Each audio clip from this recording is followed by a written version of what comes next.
Ang hiningi ko lang nga pabor sa ating mga followers, lalo na sa mga bagong kaibigan ni Jones TV. Kung makita nyo to ang video natin ngayon, kahit paulit-ulit na lang, sana may share lang idol. Para yung iba dyan na gustong gumawa ng ganito, may guide talaga siya. So ngayon, August 17. Magawa naman ng panibago si Jones TV dito. Ito ay bagong puto lang. Ito ay Madrid Cacao. So sa mga gustong mag-update, ito na po mga ka-idol. Ulit-ulitin naman natin sa pag-discuss sa inyo paano ba ito gamitin. Dahil ngayon ay panibagong gawa, panibagong tips naman para to sa mga baguhan, sa mga gustong matuto din.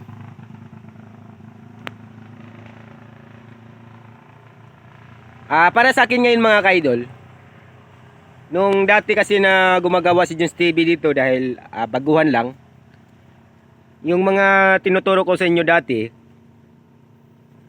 na 1.5 liters katumbas sa 16 liter na tubig, iba na ngayon. Yung mga sabi natin dati dol, base lang po yun sa mga nakita natin sa social media. Pero dahil nga si Jones TV ay gustong matuklasan lahat,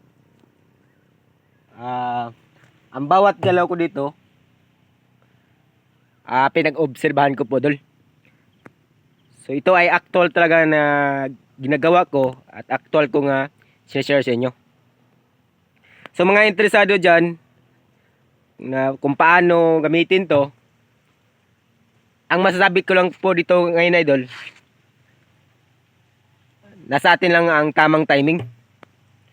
Yung mga sinasabi natin dito dol na 1.5 katumbas sa 16 liter na tubig, nakadepende pala yan sa panahon idol.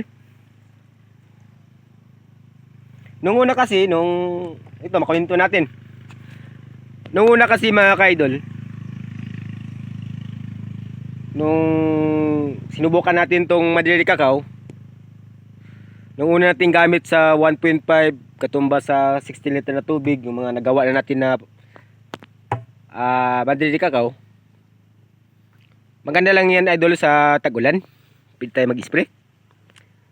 Pag gumamit kasi tayo ng spray sa binili natin sa manghinayang tayo idol pag once na mag-ulan. Pero kung Madrid Cacao ang gamit natin, lalo na po pag ulan-ulan lang, maganda talaga gamitin yung 1.5 liters katumbas sa 16 liter na tubig. Yun po ang i-spray po natin sa bawat puno. So habang tumatagal dol, naobserbahan po natin,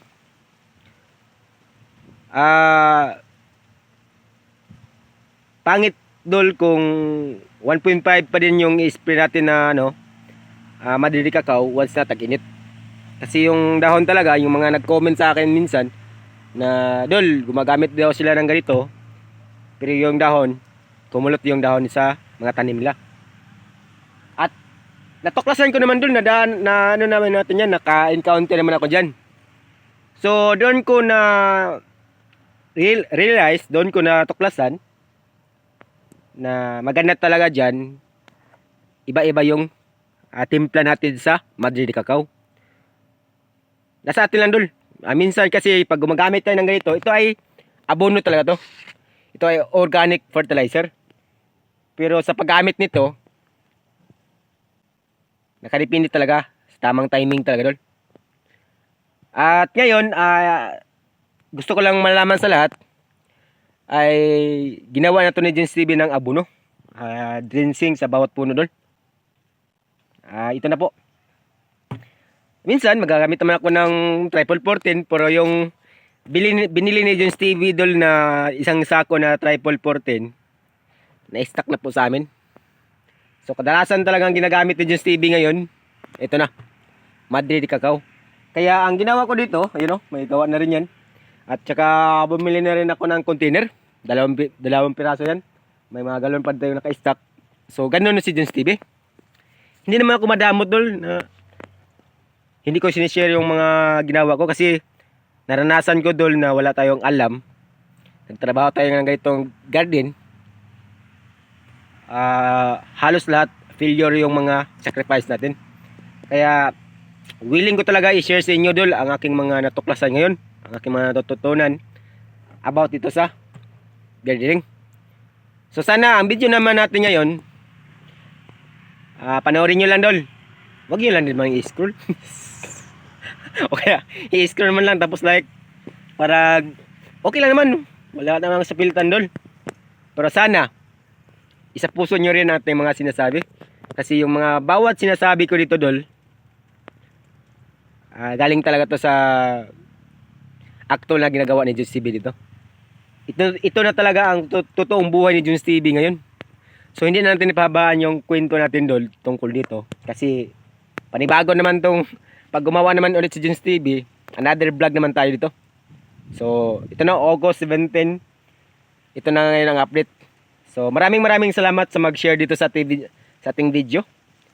Para yung iba dyan matutunan talaga. Kasi sa panahon ngayon dol, napakamahal na talaga yung abono. Napakamahal na po yung bilihin tapos mura po yung produkto natin. Kung hindi tayo gumawa ng paraan, nasa atin lang. Maraming sumubok, maraming umayaw dahil po sa presyo natin sa ating mga produkto ay napakamura at napakapahal po sa abono. Kung wala tayong gagawing paraan, yayay tayo dyan. So God bless all.